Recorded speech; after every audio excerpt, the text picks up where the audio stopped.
There I lay on the cold, hard concrete floor, staring at the people who were staring at me. I remember seeing lots of hands covering faces and hearing lots of whispers. The only thing I could think of to say or do was that my head hurts. My worst fear in high school had come true. I was being talked about and noticed for something that I found completely embarrassing. I had a seizure, a big one. The school nurse walked me back to her office. I remember sitting there thinking, what just happened? I'm so confused. The next few months were full of doctor visits and tests and medications. Nothing was ever found to be wrong with me. I was perfectly healthy and relieved, but also nervous. If there was no reason for it, what will stop it from happening again? There was still a month left in my junior year of high school and lots of final exams to be taken. I just did not want to go back into that room again, the typing room where the seizure happened. I thought if I went back into that room that I would have another one. Even my mom talked to my teachers and my guidance counselor and asked, where else can she take this test? She's so scared. They said, no deal. Just go back into that room, take the test with all the other kids. She needs to face her fears. Madam Toastmaster, Madam President, fellow Toastmasters, and most welcome guests. That was my first experience with facing a really big fear. I did go back into that room, took that test, I passed it, and never went back into that room again. Although every time I passed that room during my senior year from the hallway, my heart would still skip a beat. The second opportunity I had to face a really big fear was after my fourth miscarriage. I was physically and mentally exhausted from feeling the hope at being pregnant to then being devastated by losing another pregnancy. The doctor visits, the surgeries, the exams were all constant reminders that I couldn't seem to do what every other woman in the world could do, have a baby. And about a month after my last miscarriage, my husband asked me, can we try again? Just one more time? I thought I was going to slap him.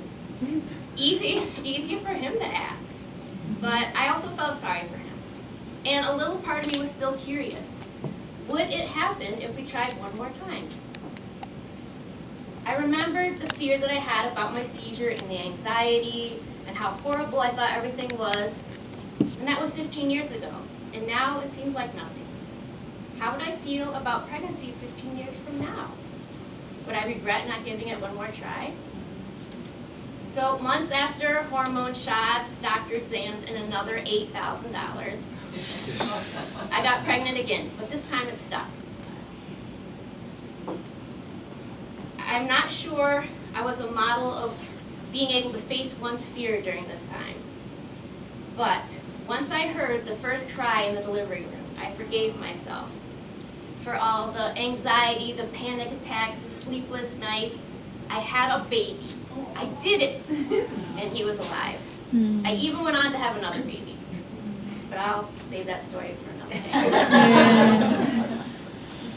According to Psychology Today, the #1 fear in America is public speaking. And #2 is death. When standing up in front of a group, we break into a sweat, we fear rejection.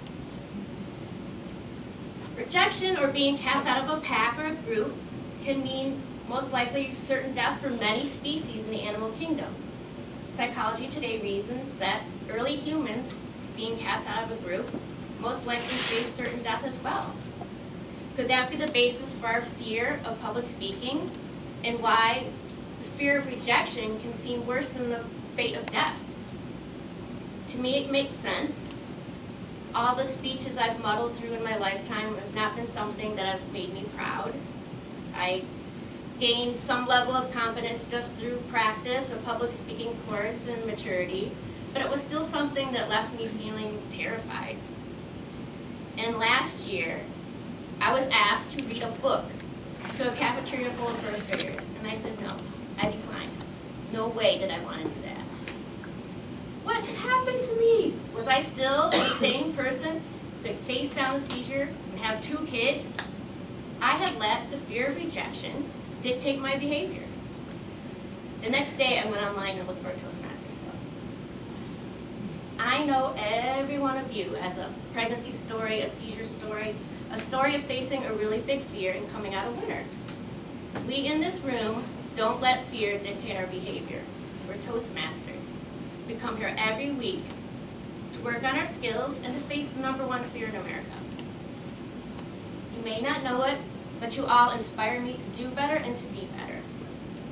Toastmasters helps lift me up and has become another time in my life where I faced a really big fear.